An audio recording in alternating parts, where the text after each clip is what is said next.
రోజు ప్రభుత్వం గిరిజన వ్యతిరేక ప్రభుత్వం, గిరిజనుల పొట్టగొట్టే ప్రభుత్వం, మిమ్మల్ని పట్టించుకోని ప్రభుత్వం అని చెప్పి కూడా నేను మీకు తెలియజేస్తున్నా. మీరందరూ కూడా మనం నమ్మారు. నమ్మించి గొంతు కోసిన వ్యక్తి ఈ జగన్మోహన్ రెడ్డి.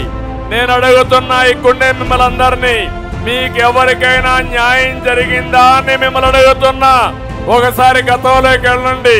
నేనే గిరిజనులో ఒక చైతన్యం తీసుకురావాలని ఆ రోజు చైతన్యం అనే పేరు పెట్టి గిరిజన సంక్షేమానికి నాంది పలికాం.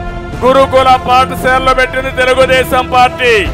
ఒకప్పుడు మన నాయకుడు ఎన్టీ రామారావు గారు గిరిజనులో చాలా మంది చదువుకుంటున్నారు, కానీ ఇంకా చదువుకోవాలి, టీచర్లు కూడా వీళ్ళు సరిగా లేరు, బయట వాళ్ళు వచ్చి టీచ్ చేస్తున్నారనే ఉద్దేశంతో ఆ రోజు బీఈడి పాస్ కాకపోయినా, టీచర్ ట్రైనింగ్ లేకపోయినా గిరిజన ప్రాంతాల్లో గిరిజనులకే ఉపాధ్యాయ నియామకాలు ఇచ్చింది ఎన్టీ రామారావు గారు. కదలిరా కదలిరా ఓ తెలుగోడా, కదలిరా